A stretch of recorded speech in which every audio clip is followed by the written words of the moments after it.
San Antonio travelers will soon have more options when it comes to catching a flight to other destinations. Yeah, JetBlue is adding new flights this fall, and other airlines are restarting routes that closed during the pandemic. Erica Zuko is live near the airport this morning. And Erica, what seems to be prompting this increase in new flights?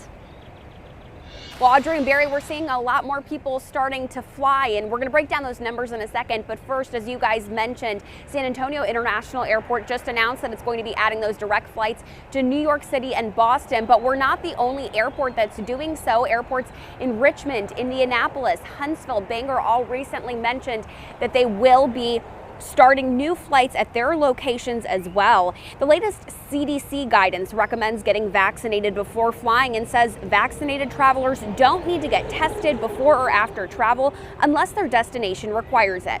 So let's compare some of the most recent data from the TSA. It shows that on April 20th, for example, about 1 million people flew. Compare that to 2020 when there were about 92,000 flyers.